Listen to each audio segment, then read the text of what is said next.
नमस्कार साथियों। हरियाणा की राजनीति में लगातार उथल-पुथल जारी है, जहां 2 दिन पहले किरण चौधरी और श्रुति चौधरी द्वारा कांग्रेस छोड़कर बीजेपी ज्वाइन करने से जहां पर बीजेपी का अंदरूनी खेमा खुश था कि उन्होंने चौधरी बंसीलाल परिवार के एक बड़े नेता को बीजेपी में शामिल करवा लिया है, उनकी ये खुशी शायद अब डगमगा सकती है। ऐसा इसलिए क्योंकि कल हरियाणा के सीएम नायब सिंह सैनी का भिवानी में प्रोग्राम था, जहां पर उन्होंने किसानों की जो मुआवजा राशि थी वो वितरित की। साथ ही यहाँ पर ये कार्यक्रम इस वजह से भी सबसे खास था क्योंकि यहाँ पर तोसाम से विधायक किरण चौधरी और उनकी बेटी श्रुति चौधरी पहली बार नायब सिंह सैनी के किसी कार्यक्रम में शिरकत करने पहुंची थी।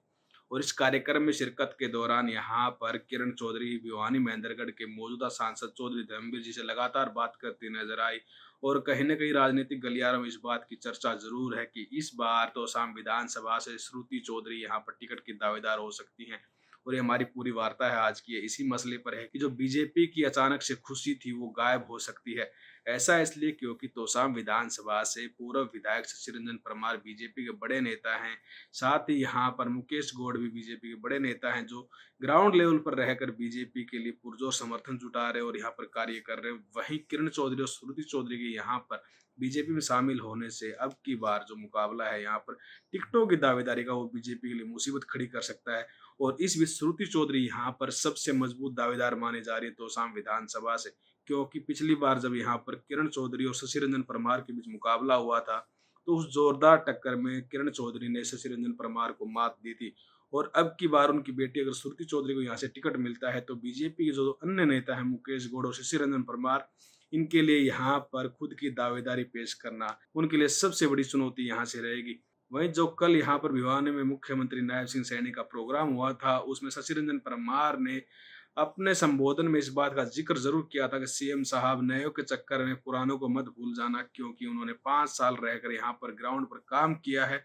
उनके इस वक्तव्य से कहीं न कहीं जो एक अंदरूनी नाराज़गी है, एक दरार है, वो दिखाई देने लगी है। जैसा कि कांग्रेस के अंदर किरण चौधरी बार-बार कह रही थी कि यहाँ पर टिकटों के बँटवारे में इस तरह की मतलब कि गलतियाँ की गई हैं कि उनकी श्रुति चौधरी का टिकट काटा गया। वैसा ही अगर कुछ बीजेपी में होता है तो बीजेपी के लिए यहाँ से अब की बार जो डगर है, वो मुश्किल हो सकती है। साथ ही यहाँ पर बीजेपी के अन्य क्षेत्रीय नेता हैं, वो भी कहीं न कहीं इस बात से नाराज़ होंगे कि जो उनके कार्यकर्ता हैं, जो इतने लंबे समय से काम कर रहे हैं यहाँ पर पार्टी के लिए, अगर उनकी टिकट काटकर दल-बदलू नेताओं को अगर टिकट दिया गया तो अब की बार तो असम विधानसभा पर नए समीकरण देखने को मिल सकते हैं और मेरे ख्याल से यहाँ पर नया ही कोई नेता, नया ही कोई चेहरा उभर सकता है। वहीं अगर हिसार लोकसभा की बात करें तो वहाँ पर कांग्रेस के नवनिर्वाचित सांसद जेपी ने चौधरी बृजेंद्र सिंह पर आरोप लगाए हैं कि उनके जो कार्यकर्ता हैं वो बीजेपी को वोट डलवा रहे थे। उन्होंने इस तरह के आरोप लगाए हैं जिनकी आजकल मीडिया में खूब चर्चा चल रही है। पहले तो जेपी इस तरह के बयानों से मुकरते रहे, मना करते रहे कि वो किसी पर आरोप नहीं लगाएँगे, लेकिन अंदरूनी हिस्से से अब ये बात निकल कर सामने आ रही है कि जेपी ने भी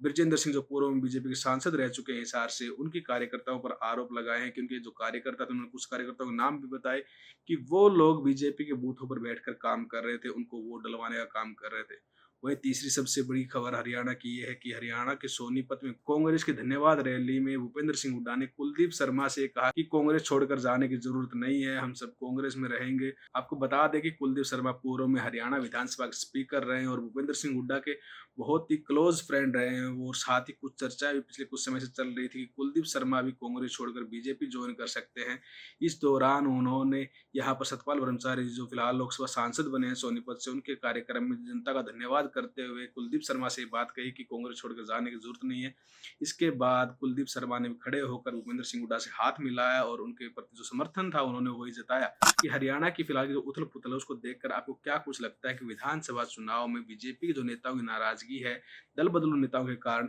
क्या वो सही है? अगर सही है तो इसका फायदा बीजेपी उठा सकती है या फिर कांग्रेस उठा सकती है या फिर दल बदलू नेता उठा सकते हैं? वहीं अगर हिसार लोकसभा में जेपी जो आरोप लगा रहे हैं बृजेंद्र सिंह पर, इसके बारे में आपको क्या कुछ सोचना है? और वहीं भूपेंद्र सिंह हुड्डा द्वारा हरियाणा के पूर्व विधानसभा स्पीकर कुलदीप शर्मा को लेकर इतनी बड़ी बात कहना कि आपको कांग्रेस छोड़कर जाने की जरूरत नहीं है, हम सब साथ हैं, और कुलदीप शर्मा द्वारा उनका समर्थन जताना, आपको क्या कुछ लगता है इस पूरे मसले पर कि कितनी सही स्टिक वो एक दूसरे के प्रति यहाँ पर बॉन्डिंग बना पाएंगे या फिर ये बिखराव जो है लगातार बीजेपी और कांग्रेस में हरियाणा में बरकरार रहेगा? धन्यवाद।